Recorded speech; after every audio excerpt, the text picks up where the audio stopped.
এই দেখো বন্ধুরা, সকাল ঘড়িতে এখন 9:30টার মতো বাজে। আর এই দেখো আজকে কুয়াশা থেকে বৃষ্টিও পড়ে নিয়েছে, দেখেছো? রাস্তাঘাট কীরকম ভেজা আর কি কুয়াশাচ্ছন্ন হয়ে আছে। এই দেখো তোমরা, মানে অবাক করা কাণ্ডকীর্তি, দেখেছো? বাবা কি ঠান্ডা ঠান্ডা পরিবেশ। উফ। Good morning everyone, welcome back my channel আরজুবি ফ্যামিলি। আশা করি তোমরা সবাই মোটামুটি ভালোই আছো, আমরাও মোটামুটি ভালোই আছি। তো তোমাদেরকে আমি প্রথম ঝলকটা দেখালাম যে আজকের ওয়েদারটা কি ড্যাম, মানে এত ঠান্ডা ওয়েদার, বাইরে আবার বৃষ্টি হয়েছে, মানে বলারই মতো কিছু না। আর ঘড়িতে কিন্তু এখন অনেকটাই বেজে গেছে, দেখো ঘড়িতে 9:30 পার হয়ে যাচ্ছে। আর আমি তোমাদের সাথে আজকের ব্লগটা শুরু করলাম। আজকে হলো বুধবার আর তারিখটা হচ্ছে 21 তারিখ, 21শে ফেব্রুয়ারি। তো কদিন থেকেই তোমাদের সাথে সারাদিন আমি কি করছি না করছি একদমই তুলে ধরা হচ্ছে না, তাই না? তো ভাবলাম আজকের থেকে তোমাদের সাথে আবারও চেষ্টা করব যতটা পারি ততটা তোমাদের সাথে তুলে ধরা। তো তোমরা সাথে থাকো, দেখতে থাকো। আর যারা নতুন চ্যানেলটিতে এসছো অবশ্যই কিন্তু চ্যানেলটিকে সাবস্ক্রাইব করে যাবে, আর ভালো লাগলে লাইক করে যাবে, ঠিক আছে? আর আমি এখনও ঘর টর কিছু পরিষ্কার করিনি, মানে এমনি ঘর দুয়ার ঝাঁট দিয়ে তোমাদের দাদা গেছে, পুজো টুজো দিয়ে ও ব্যাংকে গেছে। আর মাম্মাম অনেকক্ষণই উঠে গেছে আজকে, অন্যদিন তো 9:30 পরেই ঘুম থেকে ওঠে, কিন্তু আজকে একটু তাড়াতাড়ি উঠে পড়েছে, 9:45তেই উঠে পড়েছে। তো মাম্মাম জাস্ট এখন পটি করলো, ওকে পরিষ্কার করে দিলাম। আর বিছানা টিছানা এখনও কিছু গুছানো হয়নি, সব করব। ওদিকে খাবার দাবারও সব করব, আজকে অনেক কাজই আছে। ভেবেছিলাম আজকে মানে মাথাটাতে শ্যাম্পু করব, কিন্তু আকাশের যা পরিস্থিতি ভগবানই জানে আজকে কি হবে। তো অবশ্যই কি করছি না করছি তোমাদের সাথে তো অবশ্যই তুলে ধরবো। তো তোমরা সাথে থাকো, দেখতে থাকো, ঠিক আছে? তো এই যে গতকাল রাত্রে এই যে শাক নিয়ে এসেছিলো তোমাদের দাদাকে, তো আমি তো দেখিয়েছিলাম যে শাক নিয়ে এসছে। তো এই যে দেখো একটু লাউয়ের ডগা আলু দিয়ে করবো। আর এদিকে মামামের জন্য এই যে সবজি, মানে সব সবজি দিয়ে ডাল ভাত করবো আজকে ওর জন্য। আর এদিকে লঙ্কা টঙ্কা আমি কুটে নিয়েছি। আর এই দেখো লাল শাকগুলো এখনও কাটার মানে চান্স পাইনি আমি, একটাই কারণ হচ্ছে এই যে দেখো মাম্মাম, এই যে দেখো পেঁয়াজ বসে বসে পেঁয়াজ চলছে, এইসব ওর খেলা, দেখেছো? আর এই দেখো ওইখানে এত খেলার জিনিস পড়ে আছে, অথচ মহাশয় ওখানে যাচ্ছে না, এইখানেই ওকে লাগবে, আমার এখানে। তো যাই হোক ও ওর মতো খেলছে, আর ও ঘুমোলে আমি শাকগুলো সব বাছবো। বাছা হয়নি শাকগুলো এখনও, ওই যে দেখতেই পাচ্ছ শাকগুলো ওইভাবেই আছে, ওগুলো সব বাছাবো। আর এদিকে শাকটা এখন বসিয়ে দেবো তাড়াতাড়ি, কারণ অনেকটাই লেট হয়ে যাচ্ছে, শাকটা বসিয়ে দেবো। আর এই যে দেখো কয়েকটা লাউয়ের পাতা রেখেছি, এই পাতাগুলো না বাটা করবো। আমার না বাটা খেতে খুব ভালোবাসে, এর আগেও আমি তোমাদেরকে বলেছিলাম বাটা খেতে আমার খুবই পছন্দ। বাড়িতে গেলে তো মাই বানিয়ে খাওয়ায়, তো এখানে তো আর মাকে পাবো না, এখানে তো নিজেকেই বানিয়ে খেতে হবে। তো ভাবলাম যে ঠিক আছে, যেহেতু পাতাটা পেয়েছি তো এটা রেখে দিয়েছি, এটা সময় পেলে পরে এটা বাটবো। তো যাই হোক এখন তো আপাতত এই দিকটা রেডি করে নিয়ে রান্নাটা বসিয়ে দেবো, কারণ দেরি হয়ে যাবে অনেকটাই। আর মামা আজকে অনেকটা সকালবেলায় উঠেছিল, মাম্মা মানে আজকে এতটাই সকালে উঠেছিল, 9:30টার সময় উঠে পড়েছে, তোমাদেরকে তো বলেইছি। তো যার জন্য হচ্ছে তোমার মানে তাড়াতাড়ি একটু ঘুমোবে আর কি। তো তাড়াতাড়ি ঘুমোবে, তো ভাবলাম যে তাহলে তরকারিটা করে নেই, তারপরে পরে হচ্ছে ও ঘুমোলে শাকটা ভাজবো আর কি, এই একটা ব্যাপার। তো চলো তোমরা দেখে নেবো কী করছি না করছি, অবশ্যই শেয়ার করবো। আর তাড়াতাড়ি ঝটপট রান্নাটা বসিয়ে দিই। তো যাই হোক এখানে আমি এই যে কড়াইটা বসিয়ে দিয়েছি, কড়াইটা গরম হয়ে গেছে। তো কড়াইয়ে তেল দিয়ে দিলাম, আর ফোড়ন বলতে গেলে শুধু কালো জিরা দিব, মানে শাকটা রান্না করলে না একটু কালো জিরা ফোড়নটাই টেস্ট লাগে। আর কালো জিরা ফোড়ন দেবো, তার সাথে দেব অল্প একটু মানে রসুন হচ্ছে তোমার থ্যাতো করে, আর হচ্ছে কাঁচা লঙ্কা ফেটে দিয়ে দিয়েছি। এই যে দেখতেই পাচ্ছ, মানে এরকম করেই শাকটা আমি রান্না করি। মানে বাড়ি থেকে তো মাই আমাকে সব কিছু শিখিয়ে দেয়। তো যাই হোক এতদিন থেকে তো মার কাছেই সব রান্না শিখেছি, তো মা এইভাবেই শেখায়, কারণ এটা খেতে খুবই ভালো লাগে। মাঝে মধ্যে এরকম শাক যদি রান্না করি, মানে শাকটা তো আমি খেতে খুবই কম ভালোবাসি, ঠিক আছে বন্ধুরা, মানে খুবই কম ভালোবাসি, কিন্তু ওই যে একটু লাউয়ের ডগাটাই খেতে ভালোবাসি, আর একটু লাল শাকটা, এই আর কি। আর পালং শাক হঠাৎ, মানে তাও যদি বড়ি দিয়ে করি তাহলেই ভালো লাগে। তো লাউয়ের ডগাটা এইভাবে রান্না করছি, কারণ এটাও বড়ি দিয়ে রান্না করতে পারতাম, তোমাদের দাদা খাবে না, ও ডালের বড়া দিয়ে মানে রান্না করলে খেতে চায় না। তো যাই হোক এভাবে সিম্পলভাবেই রান্না করছি। তো এই যে শাকটা দিয়ে দিলাম, লবণ হালকা দিয়ে দিলাম, হালকা একটু হলুদ দিয়ে দিলাম, দিয়ে ভালো করে কষিয়ে নেব।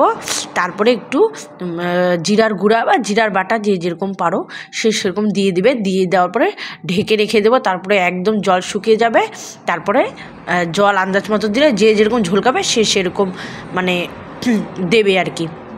তো যাই শাকটা রান্না করতে একটা পার্সেল আমার চলে এলো, দেখলেই নিচে গেলাম, এলাম, মাম্মামকে কোলে নিয়ে কি করব বলো, ওকে তো কোথাও রেখে যেতে পারবো না, তাই আর কি। তো যাই হোক পার্সেলটা তোমাদের সাথে অবশ্যই শেয়ার করবো, পার্সেলটাতে কি আছে। তো ওইদিকে কিন্তু রান্নাটা আমার বসিয়ে দিয়েছে, দেখো একদম হিট কম করে আমি নিচে গেছিলাম, নিচে গিয়ে পার্সেলটা নিয়ে এলাম, এসে এই যে ম্যাগি এলো ঘরের মধ্যে, তো গেটটা লাগিয়ে এখন হচ্ছে দেখে নিচ্ছি। তো এদিকে দেখো শাকটা মোটামুটি সেদ্ধ বেশিরভাগটাই হয়ে গেছে, তো এখন আন্দাজ মতো জল দিয়ে দেবো। আর এই যে দিদাকে দেখছো, ইনি আমার পাশের রুমে ভাড়া থাকে। তো আজকে তোমাদের সাথে এই দিদার সাথেও মানে পরিচয় করিয়ে দিচ্ছি। তো এই দিদা কিন্তু সবসময়ই আমার ঘরে আসে মাম্মামের জন্য, মাম্মামকে খুব ভালোবাসে, মাম্মামের সাথে কথা বলে, একটু গল্প করে, একটু দুষ্টুমি করে টোরে চলে যায়। এই দিদা মানে খুবই ভালো, অনেকটাই বয়স হয়ে গেছে, উনি আর ওনার ছেলে এখানে ভাড়া থাকে। তো মাম্মামকে খুবই ভালোবাসে, মানে দুর্দান্ত ভালোবাসে আর কি বলতে গেলে। তো যাই হোক গল্প করতে করতে তারপরে উনি ঘরে চলে গেল। তারপরে ওনারও কাজ আছে, সবারই তো সংসারের কাজ থাকে তাই না, আর এই টাইমটাতে তো সবারই দিনের বেলা কাজ থাকে। তো যাই হোক এরা দুই ভাই বোনে তো এই যে গাড়ি নিয়ে দুজনে মানে খুব দুষ্টুমি করছে। আর এদিকে আবহাওয়াটা তোমাদেরকে দেখিয়ে দিচ্ছে, আবহাওয়াটা দেখেছো কীরকম হয়ে আছে, একদম ঝিম ধরে আছে আবহাওয়াটা। তো ওদিকে আমি শাকের মধ্যে জল দিয়ে দিয়েছি, শাকটা তো হচ্ছে, ওদিকে শাকটা একটু ফুটে গেলেই তারপরে নামিয়ে দেবো। তো যাই হোক এখন তোমাদের সাথে আমি অবশ্যই পার্সেলটা শেয়ার করবো। এই যে দেখো পার্সেলটা নিয়ে চলে এলাম। তো তোমাদের দাদা দুটো নাইটি অর্ডার করে দিয়েছিল আমার জন্য, মানে আগের পুরনো সব নাইটিগুলো না মানে কীরকম হয়ে গেছে, ওগুলো অনেক আগের নাইটি আমার। তো নতুন তো দুটো কিনেছিলাম, তো দুটো আমি বাড়িতে রেখে এসেছি। তো এই দুটো আবার নতুন দিয়েছে তোমাদের দাদা কিনে। তো নাইটিগুলো আমি অনলাইন থেকেই অর্ডার করেছিলাম, মিশো থেকে। ভালো এসছে, খুবই ভালো এসেছে, কাপড়ও খুব সুন্দর। আর আমার তো সামনে ফ্রন্ট ওপেন লাগবে, তাই আমি চেন সিস্টেম নিয়েছি, কিন্তু একটা একটু অন্যরকম, মানে আমি অর্ডার করেছিলাম একটা অন্যরকম এসেছে। তো অনেক ভাবনা চিন্তা করে ভাবলাম যে ক্যান্সেল করে দেবো, রিটার্ন করে দেবো, দিলাম না আর কি। আর এই দেখো মহারানীকে হিসু করে সব ধোয়া জামা কাপড়গুলো দিয়ে মুছছে, মানে কি বলবো, আর বলার ভাষা নেই। তো যাই হোক নাইটি দুটো আর রিটার্ন করিনি, ওই দুটোই পরবো। তোমাদের দাদাকে বললাম কত নাইটি পরবো, কত ফেলে দেবো, সবসময় তো লাগেই ওসব জিনিস, তো থাক পরিয়ে দুটোই, কী অসুবিধা হবে না, কোনো অসুবিধা হবে না। তো যাই হোক ওই সব ঠিকঠাক করে এদিকে চলে এলাম লাল শাকগুলো বাছতে। তো ওই লাল শাকটাও বসিয়ে দেবো, ওই যে সব কিছু কেটে নিয়েছি। আর এই যে কড়াইটা গরম হয়ে যাচ্ছে, তো কড়াইটা গরম, এখানে তেল দিয়ে দেবো। তেল দিয়ে ওই যে বললাম একটু কালো জিরা, রসুন আর হচ্ছে লঙ্কা অবশ্যই ফোড়ন দেব। আর যেহেতু এই লাল শাকটা ভাজা করব, সেহেতু এখানে আমি একটু পেঁয়াজ কুচি দিয়ে দেবো। তো যাই হোক এটা দেবো, আর হলুদ লবণ দিয়ে ভালো করে মানে সেদ্ধটা তো হয়েই যাবে, কারণ শাকের মধ্যে তো জল থাকেই। আর যখন জলটা শুকিয়ে যায় তখন তো অনেকটাই মানে জল বের হয়ে আসে, শাকটা যখন শুকিয়ে যায় অনেকটাই জল বের হয়ে যায়। তো এই যাই হোক ফোড়নগুলো দিয়ে দিলাম, দিয়ে দেওয়ার পরে শাকটাও দিয়ে দেবো, দিয়ে ঢেকে রেখে দেবো, ওটা অটোমেটিক হয়ে যাবে।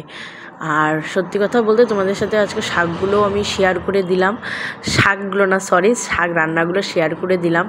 মানে সবসময় তো শাক খাওয়াটা হয় না, কারণ মানে বাঁচতে এতটাই সময় লাগে। আর মাম্মাম তো বুঝতেই পারো, মাম্মামকে নিয়ে আমি একা হাতে এত কিছু সামলাতে পারি না। আর শাকটা না খুব একটা এদিকে ভালো পাওয়া যায় না, মানে এই সাইডটাতে। তো কি আর বলবো বলো, কিছু বলার নেই। তো তোমাদের দাদাকে বলেছিলাম জন্যই মানে আসার পথে এই নিয়ে এসেছিলো। তো যাই হোক নিয়ে তো এসে ঠিকই, তো এই লাল শাকটা মানে একটু মানে কচি লাল শাক না, এটা একটু মানে ডাঁটা শাকের মতো হয়ে যাচ্ছিলো। তো যাই হোক ওটাই রান্না করেছি, ওটাই ভাজা খেলাম। কি করব বলো, খেতে তো হবেই, নষ্ট তো আর করা যায় না। আর যতই হোক টাকা পয়সার জিনিস তো এভাবে নষ্ট করা যাবে না। জিনিসটা কিনে এনেছে, এবার পছন্দ না হলে সেটা আলাদা ব্যাপার, পছন্দ তো হয়েছে তাহলে তো খেয়ে নিতেই হবে, তাই না। আর এই দেখো রান্না করতে করতে মাম্মাম এসে কী কান্নাকাটিটা না করছে। এইভাবে মানে রান্না করতে করতে কতবার যে কান্নাকাটি করে, কত ভুলিয়ে ভালিয়ে ওকে আমি রান্নাটা কমপ্লিট করি। ভয় তো লাগেই, কী করব বলো, ভয় লাগলেও আমার কিছু করার নেই। ওকে সবসময় ওকেও দেখে রাখতে হয়, এদিকে এই কাজগুলোও করতে হয়, উপায় নেই। তো যাই হোক, এদিকে এই যে শাকটা তো তোমার হলুদ লবণ টবণ দিয়ে এই যে তোমার ঢাকা দিয়ে দিলাম, আর হচ্ছে তোমার হিটটা একদম কমিয়ে দিলাম। আর মামুকে দেখো, ও হচ্ছে ঘুমোবে, তাই আমাকে বিছানাতে উঠতে বলছে। ঠিক আছে, এই দেখো, তার জন্যই আর কি চলে এলাম। যাই হোক, তো বন্ধুরা স্নান তো করতে গেছিলাম, স্নান করতে গিয়ে জাস্ট মাথায় জল দিয়েছি, মামাম ঘুম থেকে উঠে পড়েছে। মানে এরকম একটা পরিস্থিতি আজকে হয়ে গেছে, কোনোভাবে মাথাটা জাস্ট ওয়াশ করেছি, ভালো করে ওয়াশ করাও হয়নি।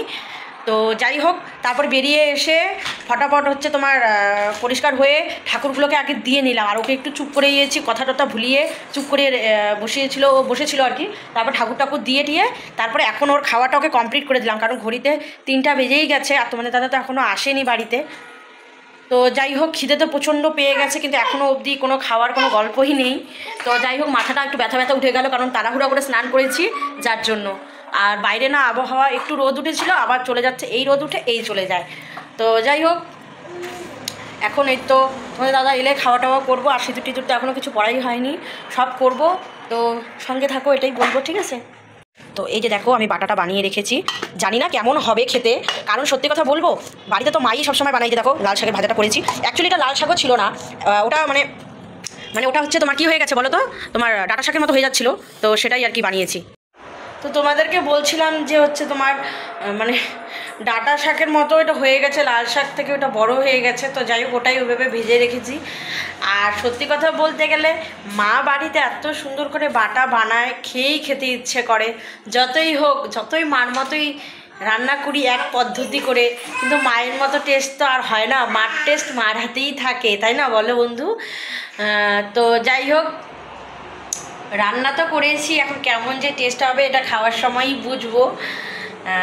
তো ঠিক আছে, চলো দেখতে থাকো, কেমন হয় না হয় অবশ্যই জানাবো। তো যাই হোক, সন্ধ্যাবাতি দিয়ে দিলাম, সন্ধ্যাবাতি দিয়ে দিয়েছি, আর মামা ওদিকে ঘুমোচ্ছে, আর এদিকে আমি রুটিটা করে নিচ্ছি। তোমাদের দাদা এসে পড়েছে, তো রুটিটা এদিকে ওই যে সব রেডি করে রেখেছি, আলু ভাজার সাথে করেছি। আর তোমাদেরকে তো বললাম, বাটাটা যতই হোক মায়ের হাতের টেস্টটা একটা অন্যরকমই থাকে, তাই না? খুব একটা ভালো হয়নি এই বাটাটা। এর আগে তো তোমাদের সাথে শুটকি মাছের মাথা দিয়ে রান্নাটা শেয়ার করেছিলাম, ওটা খুবই টেস্ট হয়েছে, কিন্তু এটা একদম ফালতু হয়েছে। যাই হোক, তাও খেয়ে নিয়েছি। তো যাই হোক, রুটিটা এদিকে হয়ে গেছে। তো বন্ধুরা, আজকের ব্লগটা কেমন লাগলো তোমরা অবশ্যই জানিও, ভালো লাগলে একটা লাইক কমেন্ট শেয়ার অবশ্যই করে দিও, আর ভালো হোক মন্দ হোক কমেন্টস